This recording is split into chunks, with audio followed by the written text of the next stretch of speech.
The Braves have their first baseman for now and the future as they complete an 8-year contract extension with Matt Olson just a day after trading for him. They also get one of the top relievers on the market in Collin McHugh. How much money do the Braves have left to spend this offseason? We'll cover all of that on today's episode of Lockedon Braves. So let's get into it.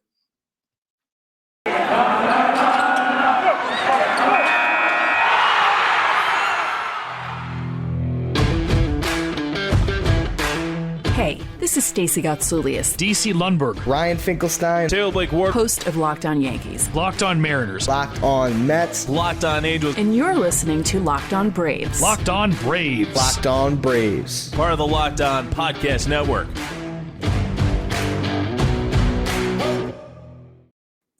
Hey, and welcome back to Locked On Braves, brought to you by the Locked On Podcast Network, where we talk about your favorite teams every day.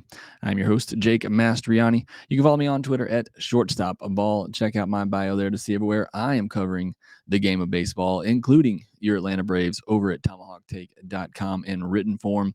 Also cover prospects for Prospects 1500, Birmingham Barons for Southside Sox, and college baseball for College Baseball Nation. Also, make sure you follow the podcast on Twitter at LockedOn_Braves.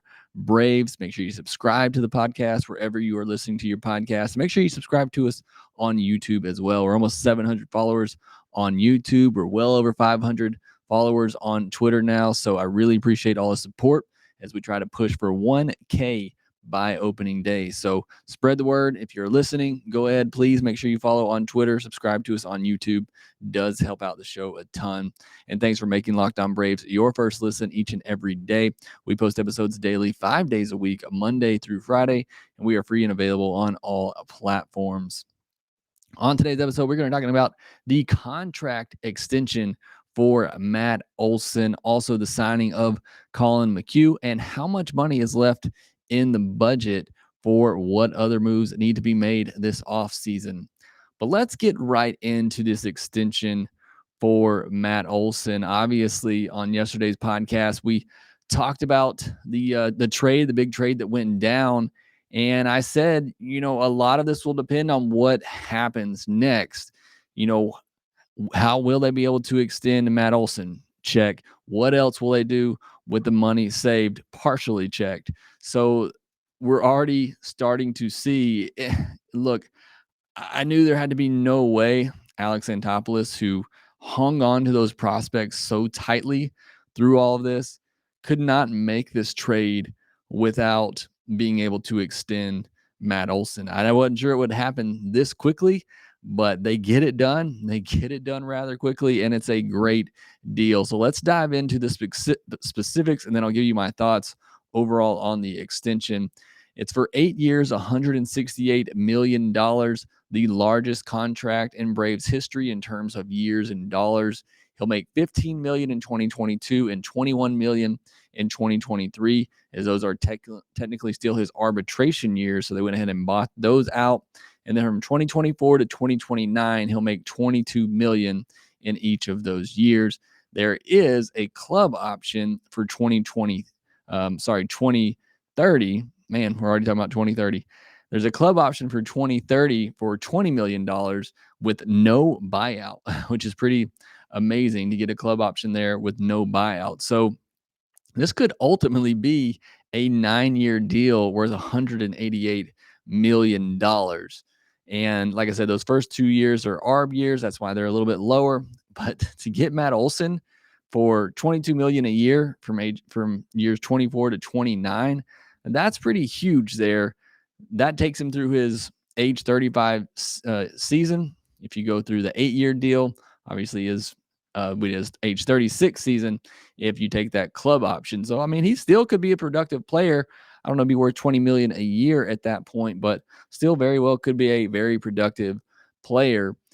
Even if you just, and I don't want to keep comparing Matt Olson to Freddie Freeman, but if you just think about what the Braves were offering Freddie Freeman in the rumored 5-year deal, that puts Freddie Freeman through his age 32 through 36 season. You're getting Matt Olson through his age 28 to age 35 season. So Look, that's a big reason why Alex Anthopoulos wanted to do this. As much as Freddie Freeman meant to the Braves, you're getting a much younger player who is coming into their prime, and you now get him through your prime years at a very, very good rate. So just getting into my overall thoughts of the deal. First of all, I think you can already tell I love this extension. I think it's great. It's longer than I probably would have liked, but I think you have to do that in order to get the deal done. I would have obviously preferred a 6-year deal, but I think you have to, give him those last 2 in order to get those first 6. Because I feel pretty confident that he'll be a good player for 4 to 5 years. I actually think Freddie Freeman will age better. I think Freddie Freeman will probably be better between his age 32 to 35 seasons. But again, we're getting Matt Olson between his age 28 and age 35 seasons. So definitely a great deal, a great move here to go ahead and lock him up. Like I said, you couldn't do this deal, give up the prospects that Alex gave up, and then be back in this position in 2 years searching for a first baseman. He almost had to get this done, and he did. And I think it was, a fantastic move and a fantastic deal. You're getting an all-star caliber first baseman for essentially $21 million a year over the entirety of the contract. I mean, that is a steal. An all-star caliber first baseman, an MVP level type player, potentially, you're getting him for $21 million a year. Again, I hate to be going back and forth between comparing him and Freddie, but Freddie's looking for $28-30 million a year. You're getting somebody who's just as good, if not better, going into their prime at $21 million a year. So I can't say that enough, how great this deal is when you compare that to what Freddie Freeman could potentially cost you. And again, like I said, those first 2 years are ARB years. You could essentially view this as a free agent deal, signing him for 6 years and $132 million, which I think he could have gotten way more than that if he would have played out these last 2 years and hit the free agent market. So again, I think this is a steal of a signing. Perhaps you get a little bit of a hometown discount with him being from Georgia. So I don't know how Alex does some of these things that he does, but I think it's just an amazing deal, an amazing signing. And you now have cost controllable players in Olson, Acuna, Riley, Fried, Anderson through the 2024 season. And you have the position players for even longer than that. You have team options for Acuna and Albies. You could have those two plus Olson through the 2027 seasons. I mean, think of that. That's 3 of your biggest bats, and you could have them together for that long. I mean, this is just a great move for the Braves, a great move for Alex Anthopoulos. Really sets them up to continue to be able to compete for championships for years to come. Now, could they have done that signing Freddie Freeman? Yes. I think Freddie Freeman would have given them the opportunity to continue to win championships the next 3 to 5 years.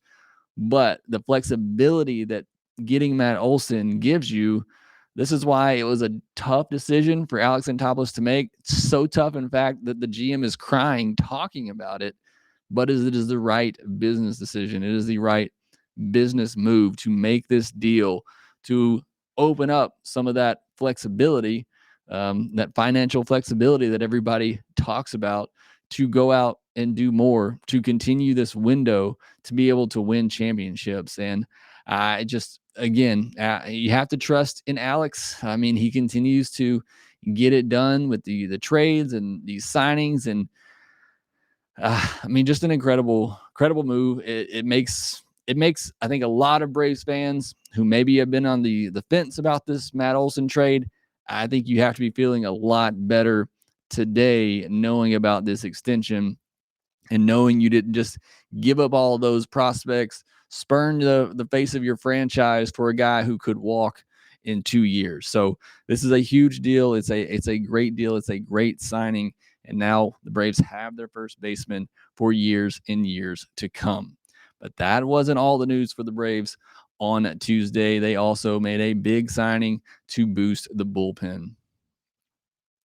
Are you ready to discover your purpose and leave an impact wherever you go? Mission Possible, written and read by New York Times bestselling author and athlete Tim Tebow, encourages you to find your inspiration, pursue your purpose, and create a life for yourself that counts. Ignite a new spark in your life through this new inspirational listen. Mission Possible by Tim Tebow is available everywhere audiobooks are sold. So the Braves weren't done. And then, like I said, with the money they now have, which we'll talk about the budget here in a minute, they went out and made another move on Tuesday. And it's really dangerous right now, recording a podcast and scheduling it, because the way the market goes right now, there could be more signings at any moment. I'm expecting more signings for the Braves. But on Tuesday night, they announced the signing of Collin McHugh.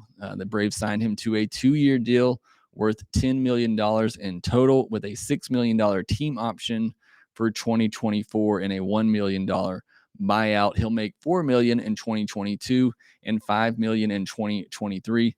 Like I said, with a $6 million team option for 2024 and a $1 million buyout, bringing the total guaranteed money to $10 million.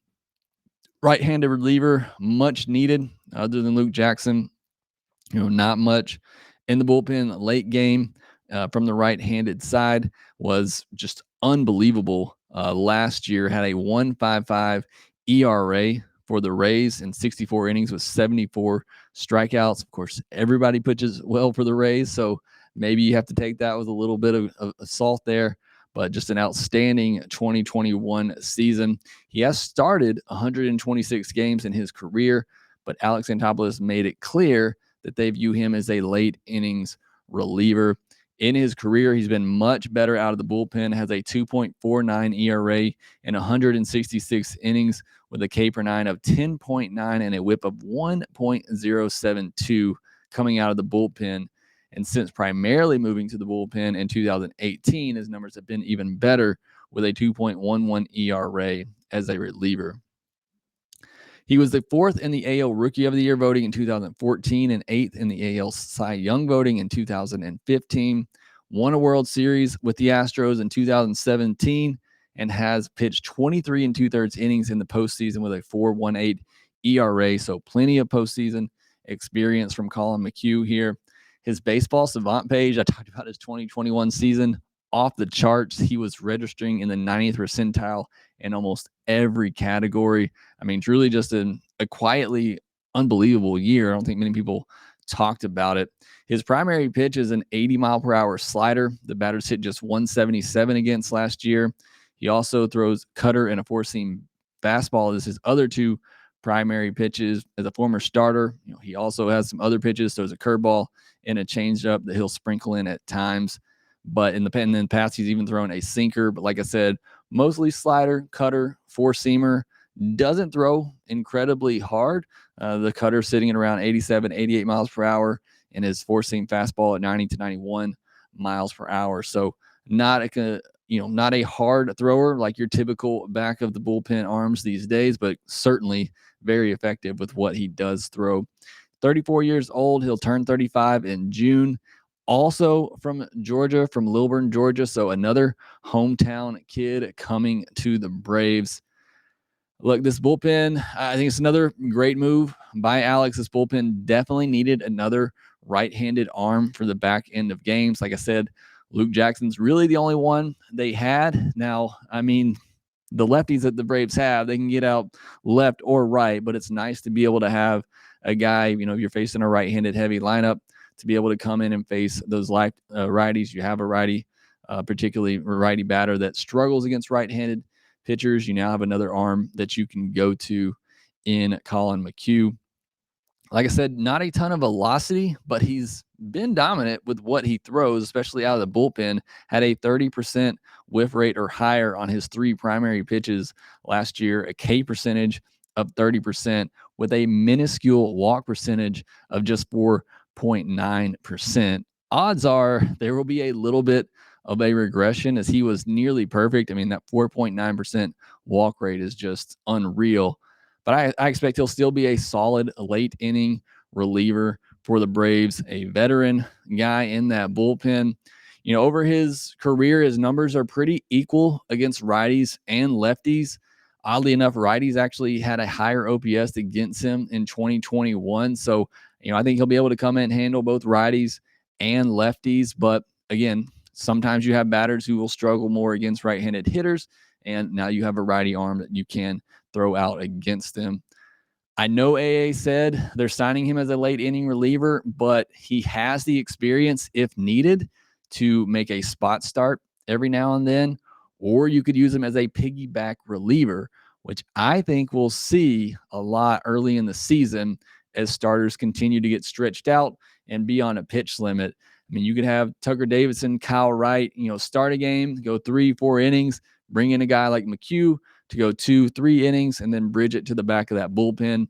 I kind of view McHugh being in that role. I hate to put a long reliever type label on him because I think he's going to have a bigger role in that, but I can definitely see him kind of filling that void, especially early in the year, if you need him to, or you could use him as an opener, somebody that could start a game, give you 2 or 3 innings, if you needed that. So, he can do so many different things for you. Love having a veteran like that. The way I think of him as a Josh Tomlin, but better. Josh Tomlin for a while served that role for the Braves, and he was effective, early on in his stint with Atlanta, but somebody that can just do so many things, can be an opener, can be a long reliever. I don't think Tomlin was ever a late innings, high leverage type guy. That's where McHugh kind of differs from him, but just somebody who can do so much for you in your pitching staff. I think that's going to be a great weapon for Brian Snitker. So again, I think another great move, a great signing by Alex Anthopoulos, marks another need off the checklist right now. That bullpen looking very solid, getting a right-handed reliever in Collin McHugh. But with those 2 deals done on Tuesday, what is left in the budget for the Braves to fill the rest of their holes? We'll talk about that next. This episode is brought to you by Rock Auto. With the ever-increasing numbers of makes and models, it's now impossible for your local chain store to stock all the parts you need. Why endure often pointless or seemingly intimidating questioning and wait while the person behind the counter orders the parts on their computer, choosing the only brand their warehouse happens to carry? You have computers with access to rockauto.com at home and in your pocket, where you can do that yourself. Save time and money when using Rock Auto. Why choose to spend 30, 50, even 100% more for the exact same auto parts at a chain store or new car, a dealership? Rock Auto is a family business serving do-it-yourselfers for over 20 years. Rock Auto prices are reliably low for every customer. They have everything you could need, from brake parts, tail lamps, motor oil, and even new carpet. Go explore their easy-to-use website today to find the solution to your auto part needs. Go to rockauto.com right now. See all the parts available for your car or truck. And while you're there, do us a favor, write Locked On in there. How did you hear about us box, so they know that we sent you. Amazing selection, reliably low prices, all the parts your car will ever need at rockauto.com. All right, so we talked about the Braves, saving money by going with Olson over Freeman.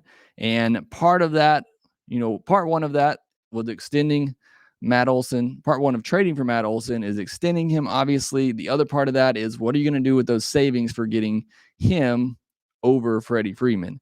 Because Freddie Freeman's likely going to get $28-30 million a year, and you're getting Olson for nearly half of that. So what are the Braves going to do with the rest of that money? How much money is actually left for them to spend? Based on the numbers from Fangraphs, the Braves ended the 2021 season with a luxury tax payroll of over $174 million. That number includes pretty much everything, players who are on the 40-man but not in the big leagues. So that includes, a lot in there. Bonuses, performance bonuses. The team payroll, the player payroll, was more around $144 million. That's the number that most people will actually look at when determining a payroll. After the Olson signing, Fangraphs had their team payroll for 2022 at around $155 million, and their luxury tax payroll just over $176 million. So again, you throw in I looked at these numbers before the McHugh signing. You throw in the McHugh signing, you're at about 160 team payroll, 180 luxury tax payroll. And before the McHugh signing, David O'Brien of The Athletic had reported that somebody close to the Braves thought that there would be about $15 million left to spend. Alex Anthopoulos had said the budget for 2022 would increase. How much is obviously anybody's guess. I'm hoping it's going to increase 15 to 20 million. That would put them close to 200 million as far as the luxury tax payroll number goes. But you just won a World Series championship. You made bank last year. Those numbers are no secret at this point. They should be a $200 million luxury tax threshold type of team, in my opinion, competing with some of the bigger, larger markets out there. So I think there's got to be at least 10 million or so left to spend. I hope there's more than that because I think they need to spend more than that. We know Alex Anthopoulos likes to save 5 or 10 million for deadline deals. So again, if there's at least one outfield spot you have to fill, if not two. You also need to work on the bench. With signing 2 outfielders could also help for the bench as well. I think you're going to need more than that to finish off this roster to make sure you have a roster that's ready to go. Seems like there's always room for depth signings, which I think Collin McHugh was getting those deals for less than $5 million. You can try to find ways to cut money during the season as well, but I think there's maybe enough room left for maybe one big free agent signing, maybe somebody like Soler, Rosario, or Conforto. That's kind of my hope. I don't really think they can do 2. My dream scenario is to get Rosario and Conforto, have 2 more left-handed bats, because I think you need to be prioritizing some left-handed bats in here. Whatever your next big move is for the outfield, I think it has to be a left-handed bat. But, any other significant moves outside of signings, I think you're going to have to come through trades. Maybe Alex can find ways to shed some salaries, maybe Will Smith, maybe Marcelo Ozuna, but then you have to fill those holes. So that doesn't seem very likely. So again, with what's been reported, I think the Braves maybe have 10 million or so left to spend. Again, that's enough for maybe one big move, unless Alex can get creative in a trade somewhere. But there are still holes left on this roster, and they need to be filled. With the new playoff structure, it is very important to be one of those top 2 division winning teams to get that bye and avoid that wild card series. So you got to be ready to go from the jump with a complete roster.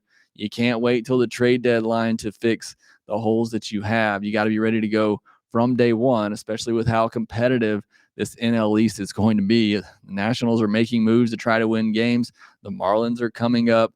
The Phillies and Mets are also trying to win. So going to be a competitive division. You can't go into the season and not have a complete roster that's ready to win right now. So Alex, again, and Alex we trust. I hope, have faith that he's going to find a way to get something done.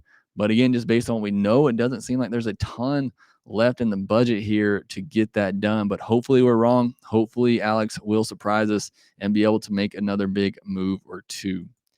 But that will do it for this episode of Locked On Braves. Be sure to follow us on Twitter at LockedOn_Braves, and you can follow me at Shortstop Ball. Also, make sure you subscribe to the Locked On Braves podcast wherever you get your podcast. Subscribe to us on YouTube as well, and we will talk to you next time.